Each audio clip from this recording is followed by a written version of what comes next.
Let's see if logistics can handle a real rifle. Captain Derek Laird's voice cuts across the NATO shooting range like a blade through silk. It's 800 hours on a Tuesday morning in Grafenwohr, Germany, and 43 trainees stand in formation behind the firing line. The autumn air bites cold enough to numb fingers, but not cold enough to excuse what's about to happen. Laird stands with his arms crossed, clipboard tucked under one elbow, wearing the kind of smile that belongs on men who've never been punched in the mouth. His voice carries deliberately, pitched for maximum audience penetration. Every word lands with the weight of institutional authority and personal contempt mixed in equal measure. Lieutenant Claire Novak steps to Station 7. She's 32 years old, 5'6", brown hair pulled into a regulation bun, tight enough to give most people a headache. Her battle dress uniform is pressed to knife-edge creases, boots spit shine to mirror finish, name tape reading Novak in block letters across her chest. The personnel file Laird consulted this morning lists her military occupational specialty as logistics support, which in his mind explains everything. She moves to the firing line with economy of motion. No wasted energy, no nervous fidgeting. Her face could be carved from stone for all the expression it shows. The range stretches before her like a proving ground designed by someone who hates second chances. 800 meters to the first target, a steel silhouette the size of a human torso. Beyond that, progressively smaller targets at 1,200, 1,500, and 1,800 meters. The wind gusts unpredictably, flags snapping on their poles with sharp cracks that sound almost like gunfire. Dust devils spin lazy circles across the impact zone. The sky overhead is that particular shade of European gray that promises rain by noon, but never quite delivers. Laird makes a show of checking his stopwatch. Range is hot. Lieutenant, you may begin when ready. Claire kneels behind the rifle, a standard issue.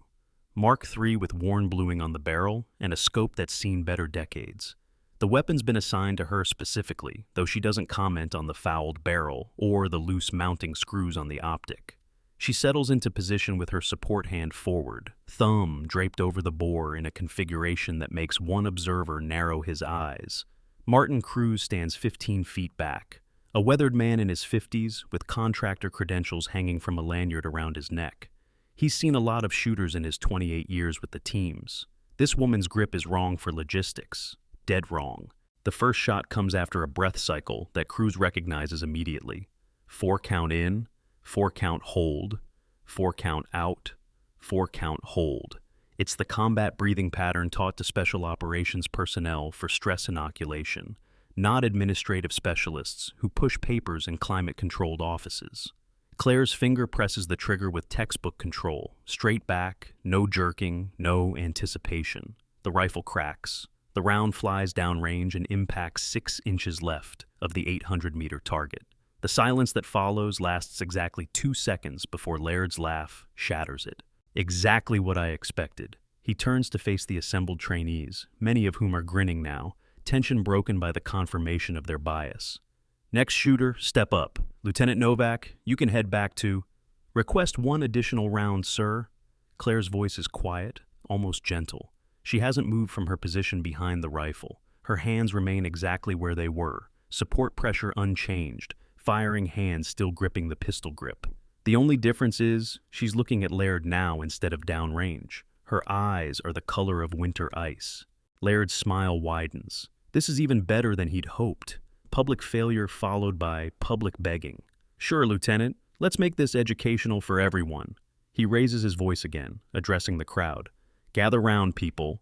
Let's see what happens when someone who doesn't belong insists on proving it twice. Cruz watches the woman adjust her position by millimeters. As she reaches for a fresh magazine, something falls from her cargo pocket. A challenge coin, the kind operators carry as proof of unit affiliation. It hits the dirt without bouncing, lands face up. Cruz can just make out an eagle design that definitely isn't standard NATO issue. The coin is weathered, carried for years, the kind of wear that comes from being handled during long deployments when sleep won't come and your hands need something to do. Claire doesn't look at it. She chambers the next round with 2 fingers on the charging handle, a technique that's signature special operations, but looks casual enough that most observers miss it entirely. The range officer, a German sergeant with 30 years on his face and skepticism in his posture, leans toward his assistant. Watch her breathing. What about it? Just watch. Claire settles again. The 4-count cycle begins, visible now if you know what to look for. Her chest rises and falls with mechanical precision. The rifle barely moves. She's treating an 800-meter shot like it's a hostage rescue scenario where the wrong twitch kills someone's daughter. Laird checks his watch with theatrical impatience, but Cruz notices something else. The woman's shoulder, when she rolled it before taking position, moved with a hitch that speaks of old injury. Something that required surgery and months of physical therapy. Something that leaves scar tissue deep enough to change how you carry weight. The second shot surprises everyone except possibly Cruz.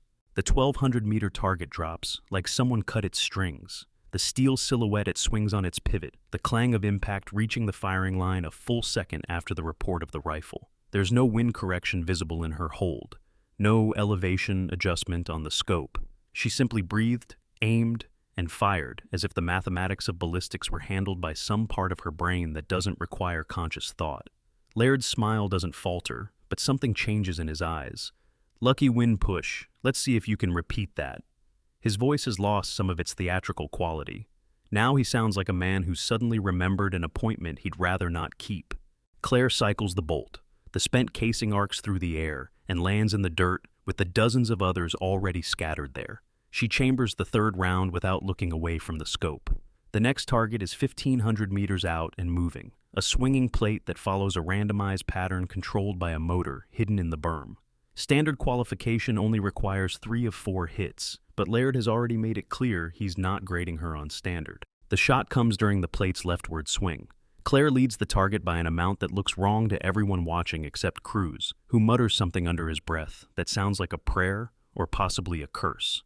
The moving target stops moving. The impact is center mass, exactly where a human heart would be if steel silhouettes had organs. "Scope's doing the work," Laird announces, but his voice has gone tight. Anyone could make that shot with computer-assisted optics. Cruz steps forward. "Captain, that scope is a Mark III standard. No rangefinder, no ballistic computer, no auto-tracking. She calculated lead manually." He doesn't add that manual lead calculation at 1,500 meters on a moving target is something he's only seen a handful of shooters accomplish, and every single one of them had been wearing a trident. Laird turns on him with the kind of smile that captains reserve for contractors who forget their place. "Thank you for your input, Mr. Cruz. I'm sure your expertise in..." He glances at Cruz's credentials. "Range safety consultation is noted."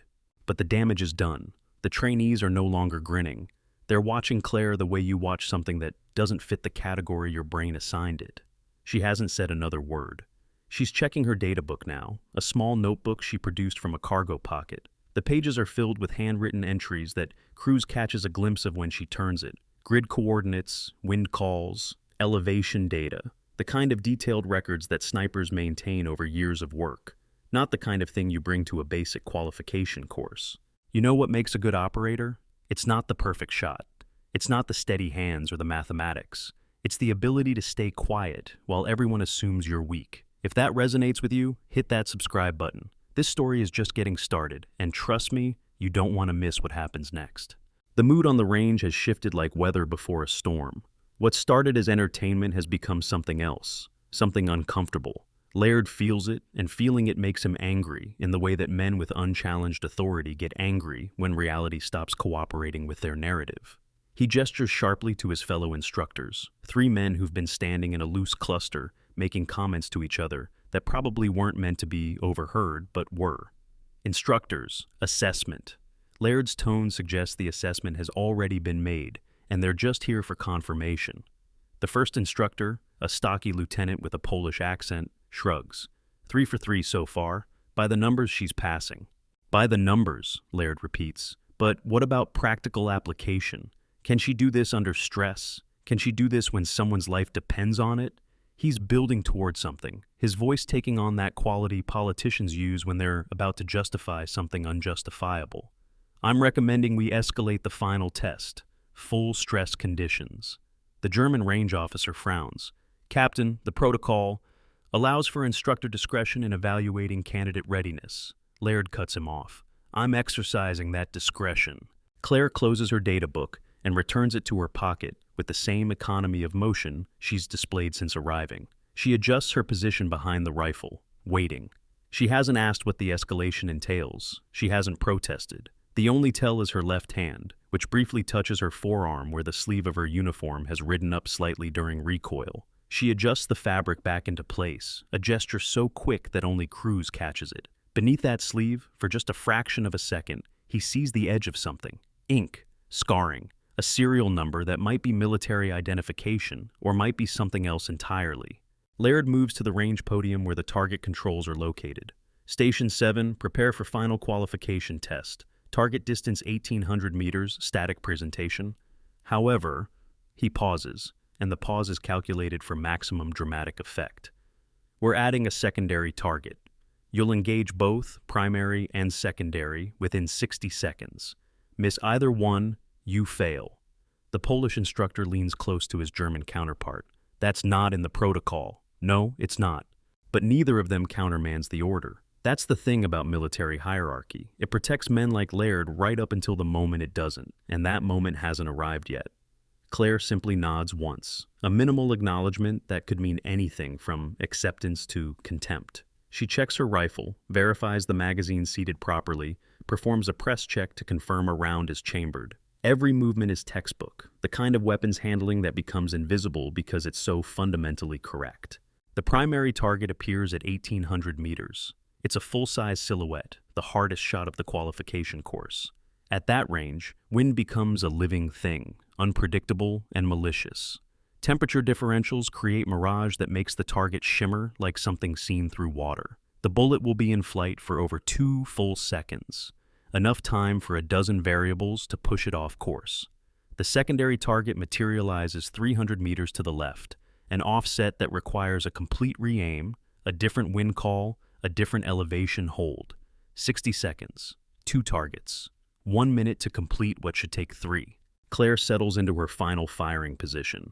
The 4-count breathing begins again, audible to anyone standing close enough. Cruz watches her face, what little he can see of it. She's not tense. That's the detail that bothers him. Most shooters at this point show some kind of stress response. Elevated heart rate visible in a pulse point, slight tremor in the hands, faster blinking. She shows none of it. She looks the way people look when they're doing something that they've done 1,000 times before. Something so practiced it lives in muscle memory deeper than conscious thought. The shot surprises him anyway. She fires before he expects her to, before the breathing cycle is complete, before the wind gust he can feel on his piste has fully passed. The rifle cracks and the secondary target drops. Not the primary target at 1,800 meters that everyone is watching. The secondary target, the one offset to the left. The one that shouldn't be the priority. Laird's voice cuts across the range like a whip. Wrong target. You just failed. 40 seconds left, sir. Claire's voice remains that same quiet register. No stress, no defensiveness. She's already moving, hands dropping to her belt where a second rifle magazine is secured in a pouch that definitely wasn't part of her issued gear. The magazine swap happens in 3 seconds. Out, in, bolt release, chamber check. It's the kind of speed that doesn't come from qualifications courses. It comes from places where slow reloads mean body bags. The crowd has gone absolutely silent. Even Laird has stopped talking, his hand frozen halfway to the radio on his belt. Every eye is locked on Station 7, where a logistics officer is performing a combat reload that most infantry shooters couldn't match with a month of practice. Cruz knows what he's seeing now. The grip, the breathing, the reload. The way she touched that forearm like checking that something was still hidden. The challenge coin in the dirt with the eagle that isn't standard issue. It's all adding up to a picture he doesn't want to believe, because the alternative explanations are all classified above his pay grade and shouldn't be standing on a NATO qualification range in Germany, pretending to be a logistics specialist. Claire resettles behind the rifle. The primary target wavers in the mirage at 1,800 meters. The wind has shifted again, now quartering from her right instead of straight on. She makes no adjustment to the scope. Whatever calculation she's doing is happening behind her eyes, processed by whatever part of her brain learned to do this under conditions that probably weren't on a nice, safe range with medical personnel on standby. The timer on Laird's stopwatch reads 58 seconds, 59. He's reaching for his radio again, ready to call range cold, ready to shut this down before whatever is happening fully manifests. His hand is actually touching the transmit button when Claire fires. The primary target at 1,800 meters collapses. The timer beeps. 60 seconds. 0.03 seconds to spare. 4 targets engaged, 4 targets down. One of them moving, 2 of them separated by 300 meters of deflection space. All of it done in exactly 1 minute with a rifle she'd never touched before today, and a scope that's been on the armory shelf since before half the trainees were born. The silence on the range is the kind you could drown in. It stretches for 3 seconds that feel like 3 hours. Cruz becomes aware of his own breathing, loud in his ears, fast in a way that suggests his body knows something his conscious mind is still processing. The German range officer has his hand on his sidearm, not drawing it, but aware of its weight in a way that suggests protocols are being mentally reviewed. The 3 other instructors have stopped whispering to each other. They're staring at Claire with the universal expression of men who have just watched someone do something that shouldn't be possible. Laird breaks the silence by doing the worst possible thing. He moves toward Claire, closing the distance between the observation line and the firing point, with quick, angry steps that send up small puffs of dust. "Let me see that rifle. It's not a request." He reaches for the weapon while Claire is still in position behind it, fingers still on the grip, eye still to the scope.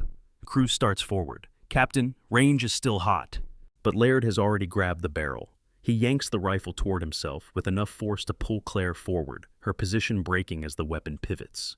The motion is rough, disrespectful, and violates about 6 different range safety protocols that could get someone killed if the rifle was pointed the wrong direction.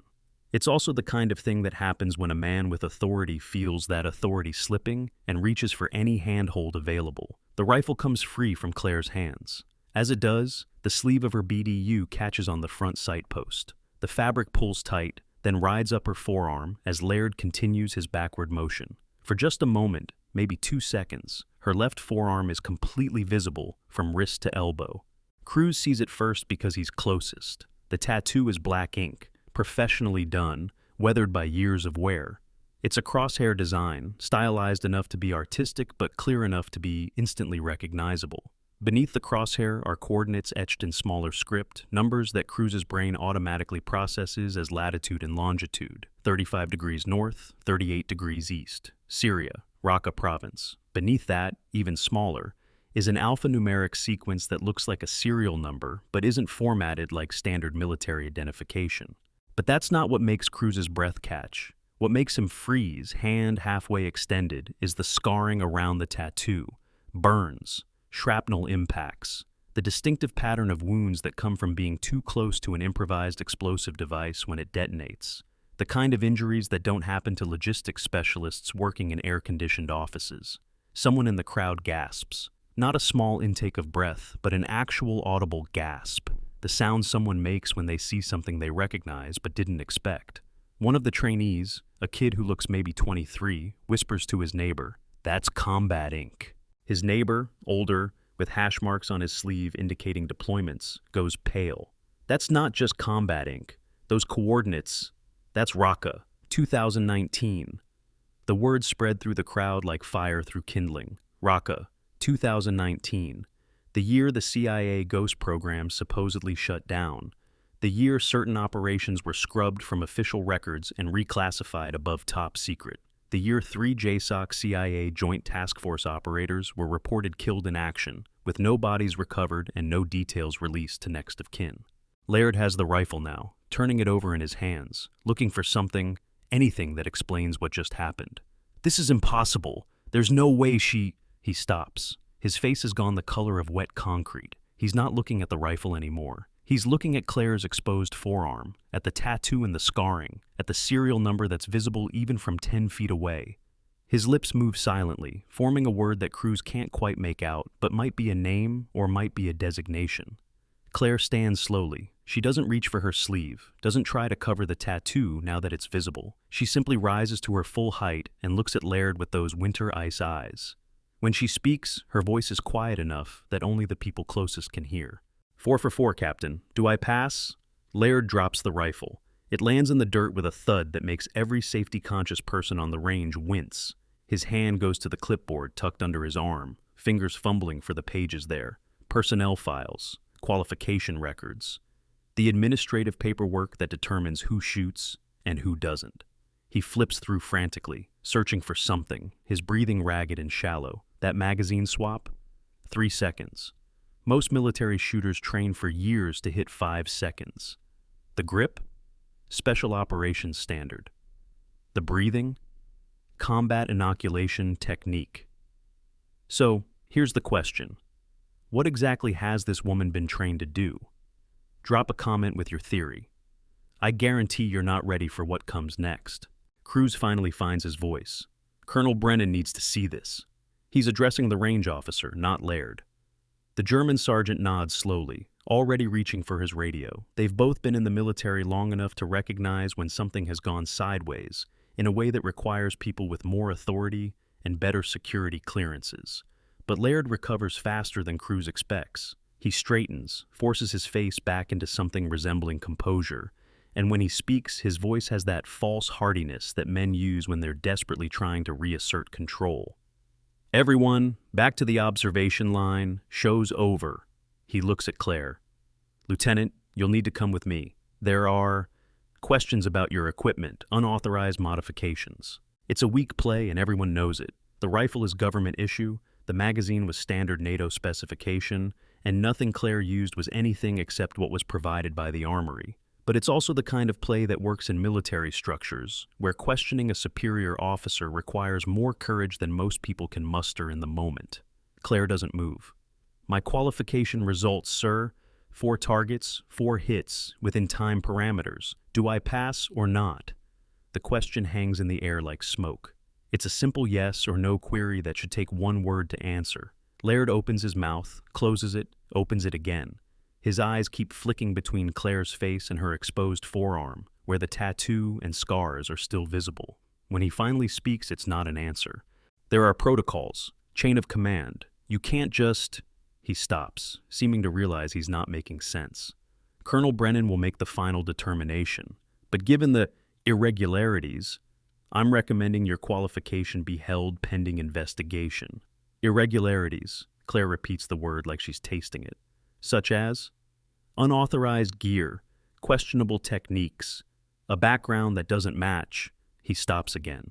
This time he stops because Cruz has stepped between him and Claire, positioning himself with the kind of casual assertion that suggests moving him would require actual physical force. Captain, I think you need to step back.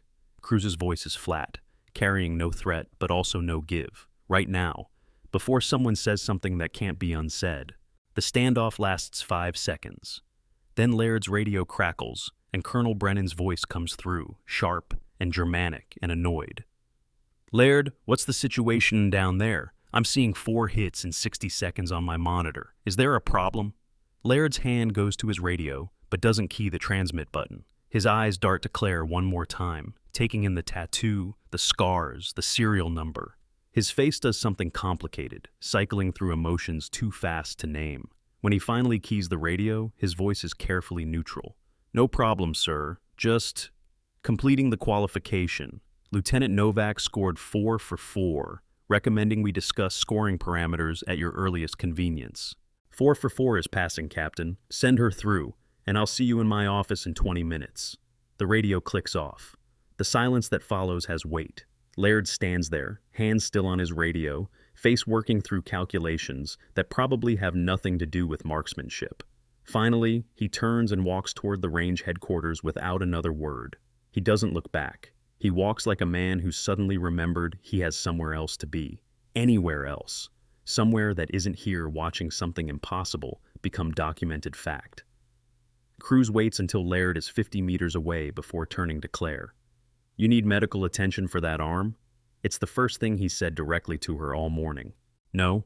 She adjusts her sleeve, covering the tattoo again. The motion is practiced, automatic, the kind of thing you do without thinking when you've spent years keeping something hidden. Those coordinates, 35 north, 38 east, that's Raqqa Province, 2019. She says it matter-of-factly, the way you might confirm your hometown or your high school graduation year. Cruz processes this. He has security clearances. Not top secret, but high enough to know that certain things happened in Raqqa in 2019 that didn't make it into official reports. Operations that were classified and reclassified until they effectively ceased to exist in any paperwork that congressional oversight committees could access. Project Longshot. She doesn't confirm or deny, just looks at him with those cold eyes that have seen things NATO qualification ranges can't prepare you for. I thought everyone from that program was... He stops, not wanting to say the word that comes next. Killed in action? She finishes the sentence for him. 3 were. The other 3 made it out. Made it out and got transferred to positions where nobody asks questions about skill sets that don't match the job description. The pieces are clicking together in Cruz's mind. The shooting, the reload, the breathing, the tattoo, the scars. She's not logistics support. She never was. The whole background is cover, the kind of deep cover that intelligence agencies use when they need to hide people who officially died but actually didn't. Why are you here? This is a basic qualification. You're operating about 6 levels above. Captain Laird trained me, Phase 1, 2017. She says it without emphasis, but Cruz catches the weight beneath the words. He was our handler, past tense. Cruz knows what that means in the context of classified programs. Handler is the person who runs the operation, who makes the calls, who decides when to push forward, and when to pull back, and when to burn everything and run. He left you in Raqqa. It's not a question, but she answers anyway. When the CIA scrubbed the program, he called abort, told us exfil was compromised, told us we were on our own. She looks toward the range headquarters where Laird disappeared. My spotter died getting me out. The other operator made it 6 months before he ate his service pistol.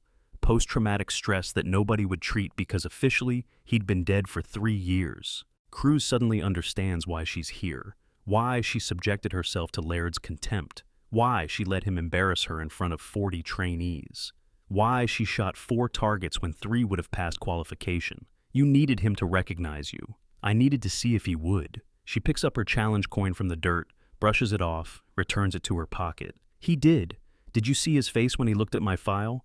Cruz did see it, the color draining away, the shock, the guilty recognition of someone coming face to face with consequences they thought they'd escaped. What happens now? Now, Colonel Brennan pulls my real file, the one that's sealed above his clearance level until someone with authorization unseals it, the one that explains what I actually do and why Captain Laird training a basic marksmanship course is a problem. She starts gathering her gear, moving with that same economical efficiency. Now, I find out if the system works or if I just burned my cover for nothing.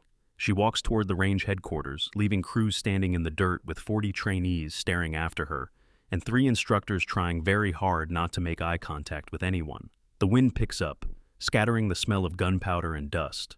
Somewhere in the distance, another range goes hot, the sound of rifle fire carrying across the training grounds. Cruz looks down at the spot where Claire's challenge coin landed. There's an impression in the dirt, a small circular depression that will be gone the next time the wind blows. But for now, it's there, marking the exact spot where someone decided to stop hiding.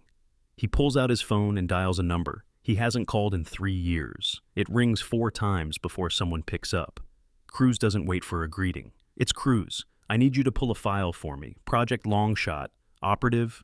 He pauses, trying to remember the designation he glimpsed on that tattoo. Operative C9. And I need you to tell me if Captain Derek Laird was ever their handler. The voice on the other end is quiet for a long moment. Then, why are you asking about a program that doesn't exist?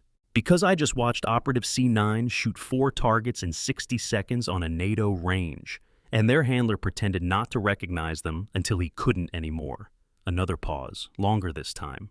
Give me 30 minutes. And Cruz, be very careful who you talk to about this. Longshot isn't just classified, it's buried. The call ends. Cruz stands there, phone in hand, watching the headquarters building where Claire disappeared and where Laird is presumably explaining things to Colonel Brennan that can't be explained without admitting to truths that were supposed to stay hidden. The qualification range behind him is emptying out. Trainees and instructors dispersing, the show over but the questions just beginning. 4 targets, 60 seconds, 1 woman who shouldn't exist according to any official record, and 1 handler who thought his past was dead and buried. Cruz has been doing this job long enough to know how these things end. Sometimes the good guys win, sometimes the bad guys get away with it, and sometimes, just sometimes, justice is patient enough to wait 4 years for the exact right moment to stop hiding and take its shot. He looks at the targets downrange, 4 silhouettes, all dropped clean. Perfect hits, every one. Yeah, justice doesn't miss. The headquarters building smells like coffee gone cold and paper that's been shuffled through too many hands. Claire walks through the door and finds herself in a waiting area with plastic chairs bolted to linoleum floors and motivational posters about excellence and commitment that have faded to the point of irony. A specialist behind the front desk looks up, takes in her name tape, and returns to his computer without comment. The institutional indifference is almost comforting. It means the news hasn't spread yet, hasn't reached the administrative staff who process paperwork and answer phones and exist in a world where 4 shots in 60 seconds is just a number in a database. That changes in the next 30 seconds. Colonel Brennan's door opens, and Laird comes out, walking like a man who's just been told his retirement account evaporated. His face is gray, jaw clenched tight enough to crack molars. He sees Claire and freezes mid-step, one hand still on the doorframe. For a moment, they just look at each other across 15 feet of institutional flooring. The silence between them carries weight, measured in years and blood and choices that can't be unmade. Laird opens his mouth, closes it, opens it again and manages to say, "You should have stayed dead." It's barely a whisper, but it lands like a hammer. The specialist at the desk pretends not to hear, types faster at his keyboard, develops sudden deep interest in whatever's on his screen. Claire doesn't respond. She just stands there with her hands loose at her sides, watching Laird wrestle with something that might be shame, or might be panicky, or might be the dawning realization that the walls are closing in. Brennan's voice cuts through from inside the office. "Novak, in here, now." Claire walks past Laird close enough to feel the heat coming off him, close enough to smell the sweat that's broken through whatever antiperspirant he applied this morning. She doesn't look at him, doesn't need to. The man's unraveling is audible in his breathing, visible in the tremor running through his hands. Colonel Brennan is 60 years old, with iron-gray hair and a face carved by 40 years of military service into something that doesn't waste time on pleasantries. His office is Spartan, decorated with unit citations and a photo of him shaking hands with someone important that Claire doesn't recognize. He's standing behind his desk with a tablet in his hands, reading something that has his full attention. When Claire enters, he doesn't look up immediately, just holds up one finger in a wait gesture while he finishes whatever he's reading. The silence stretches for 30 seconds, 45, a full minute. It's a power play, establishing hierarchy, reminding her that colonels make lieutenants wait. Claire uses the time to catalog the office. 2 exits, one behind Brennan leading to a private bathroom, one she came through. Window overlooking the range, currently showing trainees packing up gear. Filing cabinets locked with combination locks. Computer terminal on the desk, showing a login screen with security classifications visible in the header. Brennan finally sets down the tablet and looks at her. Really looks. The kind of assessment that goes beyond name tape and rank insignia. "Your file is interesting, Lieutenant. Sir?" The one Captain Laird pulled shows logistics support. 14 months in Germany, transferred from Fort Bragg, clean service record, no deployments. He picks up the tablet again. "That file is complete nonsense." Claire doesn't respond. Brennan didn't phrase it as a question. "The file I just accessed required authorization from JSOC command. Took me 15 minutes to get the right person on the phone, another 10 for them to verify my clearance and need to know." He turns the tablet so she can see the screen. This file tells a very different story. The classification header reads "Eyes Only" in red letters across the top. Below that, Project Longshot, a designation that supposedly ceased to exist in 2019 when the program was scrubbed and all records sealed. Below that, her operational designation, Operative C9, Codename Widowmaker, status listed as redacted with a date stamp from 4 years ago. 47 confirmed high-value target eliminations. Brennan reads from the screen. 0 collateral casualties. Operations conducted across Syria and Iraq from 2017 to 2019. Specialized training in psychological warfare integration with precision marksmanship. He looks up. "You're not logistics, Lieutenant. You're a ghost who's been filed under the wrong paperwork." "Yes, sir." "Captain Laird was your handler. Phase 1 training, 2017. It's not a question, but Claire nods anyway. Brennan sets the tablet down carefully, like it might explode. "He called aboard on your team's final operation. Left you and 2 others in Raqqa when CIA burned the program." "Yes, sir." "One of your teammates died extracting you from an IED blast. The other made it stateside but couldn't access veteran services because officially he'd been killed in action. He committed suicide 6 months later. Brennan's voice has gone flat, the tone officers use when discussing casualties that make them want to put fists through walls. And you've been hiding in logistics for 4 years, waiting for what exactly?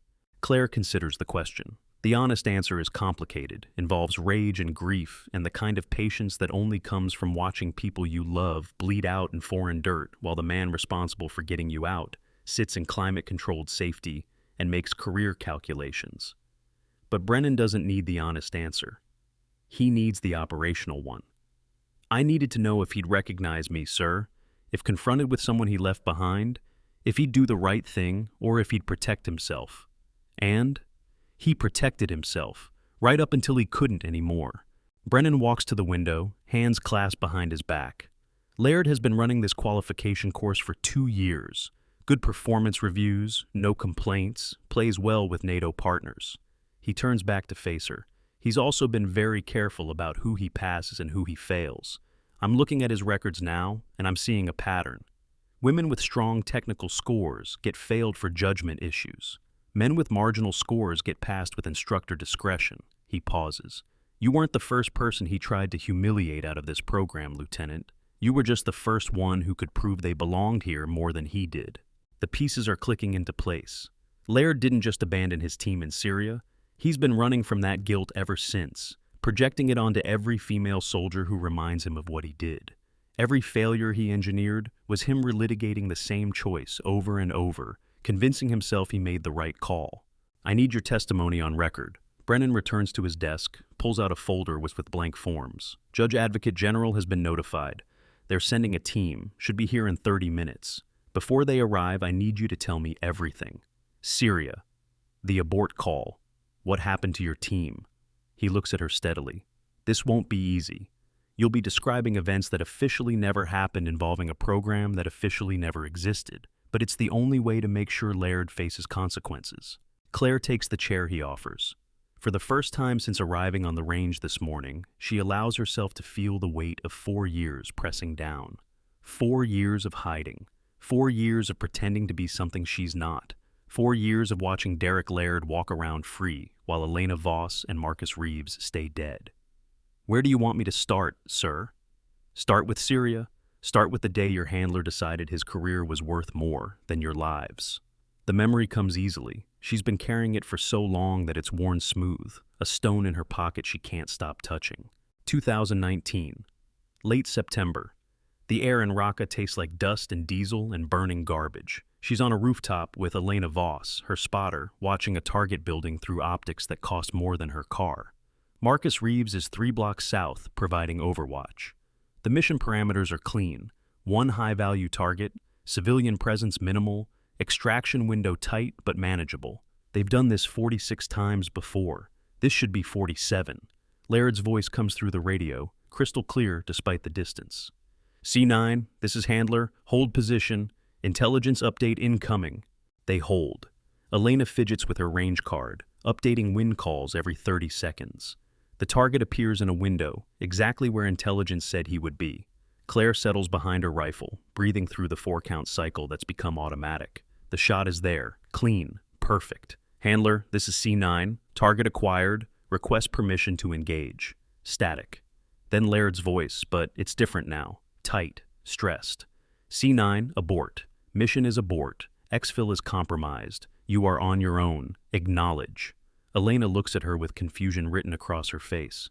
What does he mean, on our own? Claire keys the radio. Handler, say again. Did you say abort? Abort confirmed. CIA is pulling the plug. The program is done. Get out however you can. Handler out. The radio goes dead. Elena tries to raise Marcus on the backup frequency. Gets nothing but static. They're cut off, alone in hostile territory, with no extraction plan and no support. Claire makes the decision that every operator dreads making. They bug out, moving fast through a city where every corner might hide someone who wants them dead. They almost make it. The IED is buried under rubble in an alley that intelligence marked as clear. Its command detonated, which means someone is watching, someone who knows they're not locals. The blast lifts Claire off her feet and slams her into a wall hard enough to crack ribs. When she can see again through the dust and the ringing in her ears, Elena is on the ground with her leg gone below the knee and blood spreading across dirt in patterns that Claire knows means seconds, not minutes. Elena pulls her out, literally drags her 3 blocks with one leg, while Claire's consciousness keeps flickering like a bad connection. Marcus finds them at the rally point, covers their extraction through streets that are suddenly full of people who know something happened. They make it to the border on foot, takes them 6 days of moving at night and hiding during the day. Elena dies on day 4. Infection, blood loss, shock. They bury her in sand because there's no other option. Claire tells Brennan all of this in a flat monotone, facts delivered without emotion, because emotion would break the dam and she needs to finish the testimony. He listens without interrupting, takes notes on a legal pad with handwriting that's surprisingly neat for a colonel. When she finishes, he sets down his pen and looks at her with something that might be respect or might be horror. Why did Laird abort? CIA decided Longshot was politically toxic. Too many questions about oversight, too much risk of exposure, they shut it down overnight. Anyone in the field became a liability. Claire's hands are steady in her lap, but her voice has an edge now, sharp enough to draw blood. Laird could have given us 12 hours, could have waited until we completed the mission and exfilled through the planned route, but he called it immediately because the order came down from Langley, and he didn't want to be the handler whose operators got caught on a burned program. He chose his career over your lives. Yes, sir. Brennan picks up his phone and punches a number from memory. Someone answers on the first ring. This is Colonel Brennan. Get me the Judge Advocate General Liaison immediately. Tell them we have a priority testimony involving classified operations and a potential criminal referral for dereliction of duty. He pauses, listening. No, this cannot wait. I want investigators here in 20 minutes, not 30. He hangs up and looks at Claire. I'm suspending Captain Laird effective immediately. He will not leave this base. He will not access any classified systems, and he will not speak to anyone without a lawyer present. Do you understand what this means? It means the system might actually work, sir. It means that sometimes, when someone decides to stop being patient and start taking shots, the target actually falls. He stands, walks to the door, opens it. Laird is still in the waiting area, sitting now in one of those plastic chairs with his head in his hands. Captain, you will surrender your credentials and your access cards. You are suspended pending investigation. Military police are being notified. You will remain in your quarters until further notice. Laird looks up. His eyes are red-rimmed, his face blotchy with the kind of stress that causes blood vessels to burst. This is nonsense. I'm taking the word of operational records that are sealed at JSOC level. I'm taking the word of casualty reports that show 2 dead operators and 1 missing in action, all on the day you called an abort without allowing time for safe extraction. I'm taking the word of a lieutenant whose service record shows 47 successful missions, and yours shows 1 catastrophic failure that you tried to bury. Brennan's voice could etch glass. You will shut up now, Captain. That is a direct order. The specialist at the front desk has stopped pretending to work. He's frozen, hands on keyboard, watching this confrontation with the wide-eyed fascination of someone witnessing a traffic accident. Laird stands slowly, moves like a man whose joints have aged 20 years in the last hour. He pulls his access card from his pocket, sets it on the specialist's desk with a click that sounds final. I did what I was ordered to do. His voice is barely audible. CIA said abort, I called abort. You had discretion. You had 12 hours. You could have given them time. Claire is standing now, having followed Brennan to the door. She's speaking directly to Laird for the first time since the range. Elena Voss was 26 years old. She had a sister in Portland who still doesn't know how she died, because officially she died in a training accident at Fort Benning. Marcus Reeves was 31. He left a son who thinks his father was a coward because the last thing Marcus told him before deploying was, I'm doing something important. But when he came back broken, nobody would tell him what that important thing was. Laird won't look at her. He's staring at the floor, at his boots, at anything except the woman standing in front of him, wearing the face of his failures. I wore their contempt like armor. Claire's voice is soft, but it carries. For 4 years, I let people like you think I didn't belong. I filed papers and answered phones and pretended to be someone I'm not. Because I needed you close enough to slip. I needed you comfortable enough to reveal exactly who you are when someone you think is weak stands in front of you. I didn't know it was you, Laird's voice cracks. When I saw your file this morning, I didn't recognize. You knew the moment you saw me shoot. You knew the grip. You knew the breathing. You knew the reload.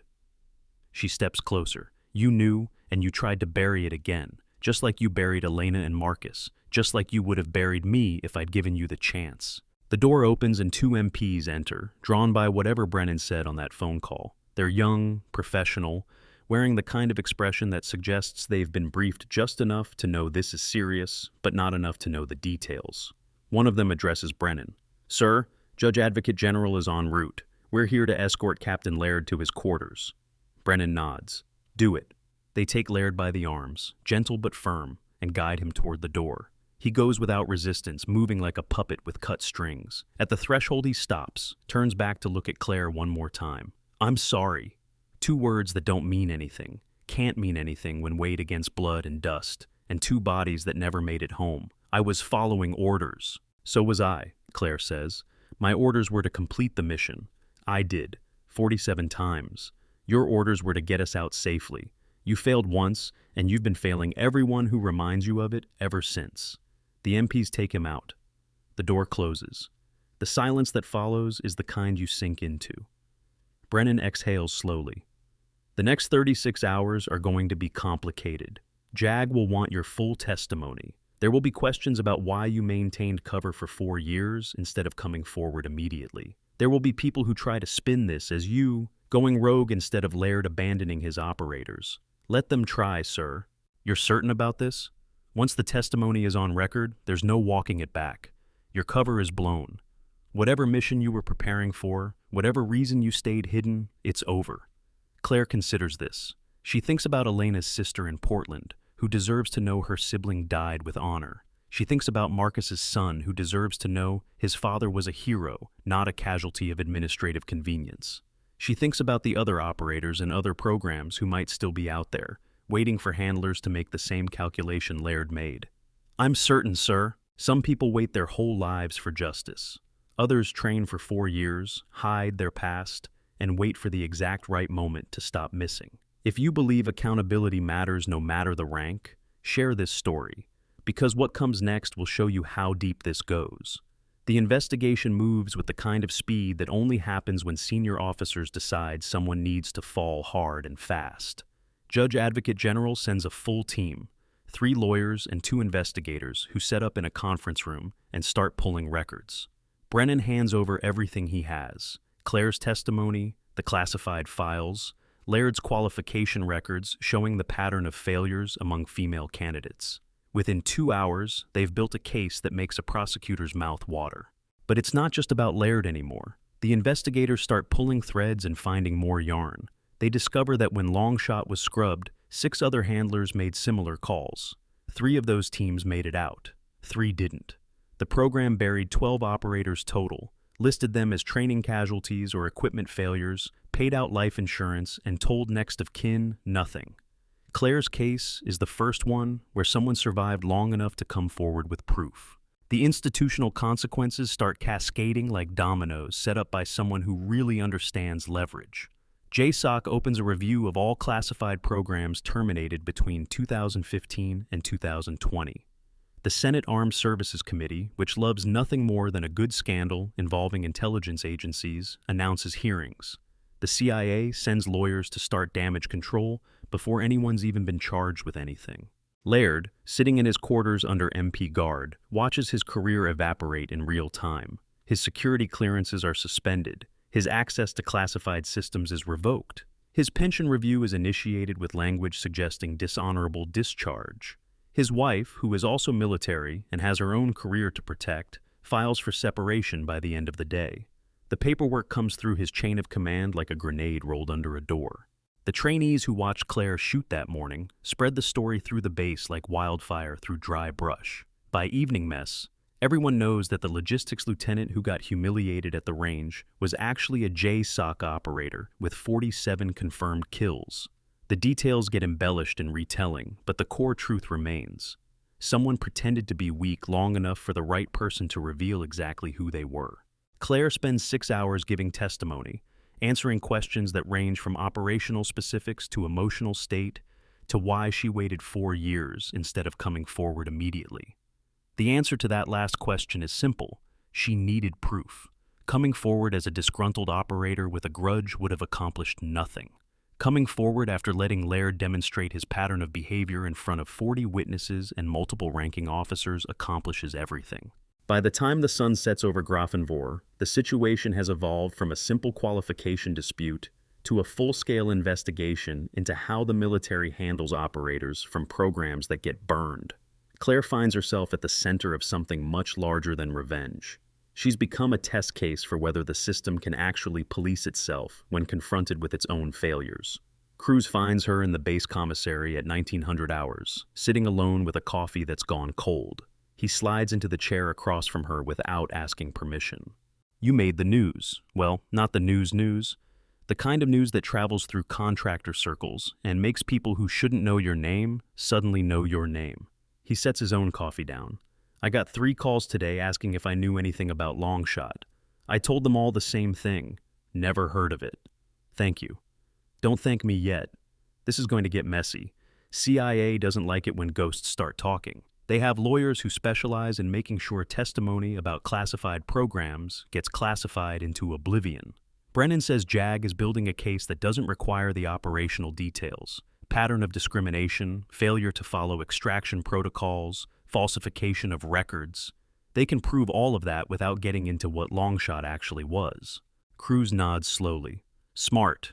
Keep it administrative instead of operational. Harder for intelligence agencies to classify basic negligence. He takes a sip of coffee, makes a face like it tastes worse than expected. What happens to you now? Colonel Brennan offered me a position, lead instructor for JSOC Advanced Sniper Course. Apparently, they need someone who can teach psychological integration with precision marksmanship. She says it without inflection, but Cruz hears what she's not saying. It's the job she should have had 4 years ago, the job she would have had if Longshot hadn't been burned and buried. You taking it? I ask for 3 weeks before I answer. 3 weeks to do what? Claire looks at him with those cold eyes that have seen too much. Tie up loose ends? There are files that were never closed, operations that got scrubbed before they were completed. People who need to know that someone remembers. Cruz understands. The mission in Raqqa wasn't finished. The high-value target she was supposed to eliminate is still walking around free because her handler called abort for political convenience instead of operational necessity. That sounds like something that could get you in a lot of trouble. I've been in trouble for 4 years. At least now I'm not pretending to be someone I'm not. He stands, picks up his coffee. If you need anything, you have my number. And Claire? He waits until she looks at him. Elena and Marcus would be proud. What you did today, making sure Laird faces consequences, that's the kind of thing operators do for each other. You honored their memory. After he leaves, Claire sits in the commissary until the evening cleaning crew starts making pointed noises about needing to mop. She walks back to her quarters through a base that's settling into its nighttime rhythm. Soldiers heading to barracks. Contractors finishing shifts. The normal machinery of military life continuing regardless of whose career just imploded or whose secrets just got exposed. Her phone buzzes as she's unlocking her door. Encrypted message, routed through channels that don't officially exist. She opens it with the kind of care you use handling explosives. The message is short. Tower 4 sends regards. Damascus file still active. Coordinates attached. They're waiting. Tower 4. That was Marcus's call sign. The message is either from someone who has access to records they shouldn't have, or from Marcus himself before he died, a dead man switch he set up in case something happened. Claire opens the attachment and finds grid coordinates for a location in Damascus, photos of a building, recent surveillance showing the same high-value target she was supposed to eliminate 4 years ago. The mission wasn't scrubbed, it was delayed. She locks her door, sits on her bunk, and pulls out her footlocker. Inside, buried under dress uniforms and physical training gear, is a small box she's been carrying for 4 years. She opens it carefully. 2 dog tags on separate chains. One is hers, standard issue with her name and service number. The other belongs to Elena Voss, retrieved from her body before they buried her in Syrian sand because bringing home remains would have required explanations that couldn't be given. Claire holds both chains, letting them pool in her palm. The metal is warm from being stored, catching the light from the overhead bulb. Elena's tag is scratched, worn, marked by the explosion that killed her. Claire's is pristine, maintained with the kind of care that operators give to gear they might need to identify bodies with. She clips Elena's chain to her own. The two tags hang together now, clicking softly against each other. Some missions don't end when handlers call abort. Some missions wait patiently for the right operator to pick them back up. Her phone buzzes again. This time it's Brennan. Formal message through official channels. Lieutenant Novak, please report to my office at 0800 hours tomorrow. Bring dress uniform. General Madsen from JSOC Command is flying in to discuss your testimony and future assignment. Your service to date has been exemplary despite circumstances that should never have occurred. We intend to make that clear. Translation: they're going to give her a medal and a handshake and make sure everyone knows that the military takes care of operators who get burned by their own people. It's good publicity, good politics, good for morale. It's also true, which makes it more palatable than most public relations maneuvers. But Claire knows something that Brennan doesn't know yet, something she won't tell him until after the ceremony and the handshakes and the official recognition. She's taking that instructor position. She's going to teach the next generation of operators how to integrate psychological warfare with precision marksmanship. She's going to make sure they understand that strength isn't loud, it's discipline when nobody's clapping. And then, after 3 weeks of getting her affairs in order and making sure the system actually follows through on its promises to hold Laird accountable, she's going to take a leave of absence. She's going to follow those coordinates to Damascus. She's going to finish the mission that should have ended 4 years ago. Because some operations don't close just because someone in a safe office decides they're politically inconvenient. Some operations wait for the right moment, the right operator, the right circumstances to align. Elena died getting her out of Raqqa. Marcus died because coming home meant living with the knowledge that he'd failed a mission through no fault of his own. They deserve better than bureaucratic convenience and falsified records. They deserve completion. Claire sets her phone down and lies back on her bunk, hands behind her head, staring at the ceiling. Tomorrow she'll put on dress uniform and stand at attention while generals thank her for her service. She'll accept whatever medal they pin on her chest. She'll shake hands with people who are genuinely sorry about what happened and people who are just covering the institution's backside. She'll do all of it with the same patience she's shown for 4 years, and then she'll go hunting. The next morning arrives with that particular quality of light that military bases have, everything slightly too bright and too clean. Claire reports to Brennan's office at 0745, 15 minutes early because that's what good soldiers do. She's wearing dress uniform, medals earned before long shot aligned in perfect rows, hair regulation perfect, boots reflecting ceiling lights. General Madsen arrives at 0800 exactly. He's a 3-star with a face that suggests he's seen actual combat instead of just reading about it. He greets Brennan with the easy familiarity of officers who've known each other for decades, then turns to Claire with an expression that's hard to read. Lieutenant Novak, I've read your file, both of them. He gestures to the chairs. Sit. This isn't that kind of meeting. They sit. Madsen pulls out a folder, sets it on Brennan's desk. Longshot was a joint task force experiment. The theory was sound. Integrate psychological operations with precision marksmanship to create operators who could eliminate high-value targets while simultaneously disrupting enemy networks through strategic fear. You and your team proved the concept worked. 47 successful operations, 0 collateral casualties, measurable impact on enemy morale and cohesion. Sir, Claire acknowledges. The program was terminated not because it failed, but because it succeeded too well. Congressional oversight got nervous about assassination programs that weren't subject to traditional chains of command. CIA got nervous about operators who could act independently. Department of Defense got nervous about funding something that existed in legal gray areas. He opens the folder. So, they burned it, declared it a failure, scattered the operators, and tried to pretend it never happened. And when operators were still in the field, they called immediate abort instead of allowing safe extraction. Exactly. Madsen's jaw, distance jaw tightens. 6 handlers, 12 operators killed or destroyed because someone in an office decided that political convenience mattered more than the lives of people doing dangerous work. He looks directly at Claire. Captain Laird's case is going forward. Military tribunal, not just administrative action.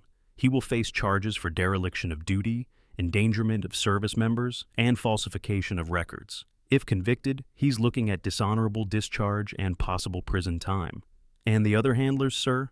Also under investigation. Your testimony opened a door. We're walking through it. He closes the folder. You're being offered several options.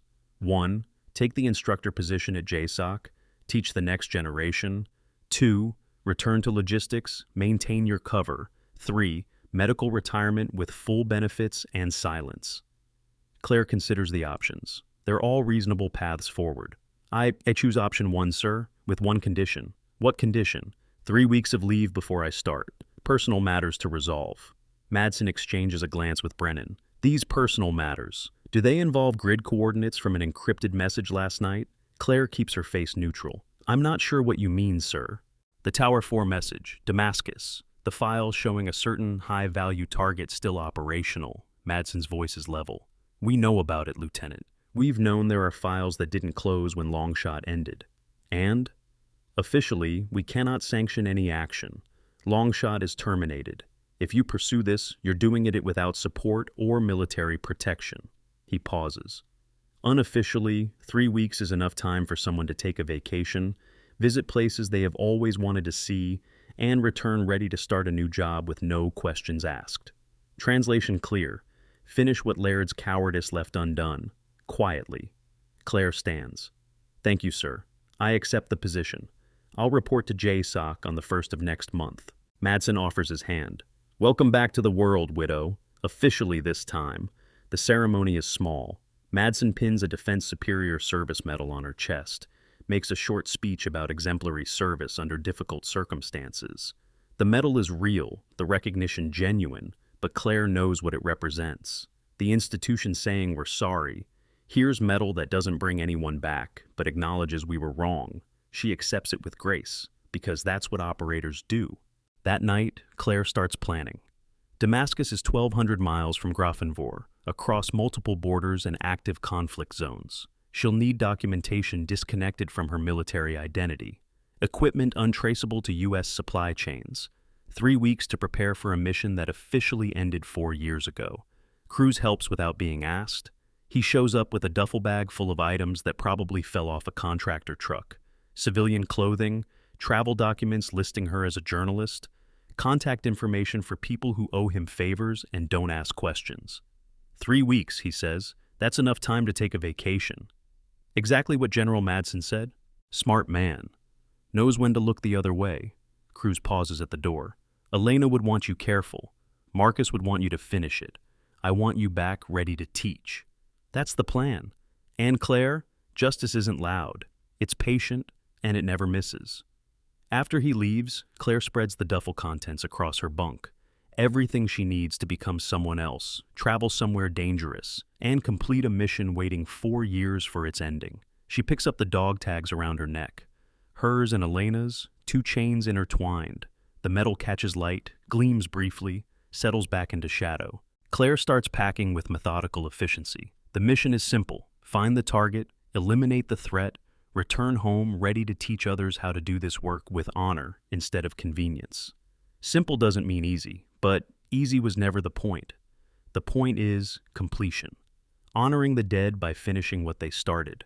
Showing that when you're patient enough, disciplined enough, willing to wait for exactly the right moment, justice finds its target. 3 weeks later, on a Damascus rooftop, she'll settle behind a rifle with familiar weight, breathe through the 4-count cycle automatic as heartbeat, and take the shot Captain Derek Laird should have let her take 4 years ago. The target will drop, the mission will close, and somewhere, Elena Voss and Marcus Reeves will finally rest. But that's 3 weeks away.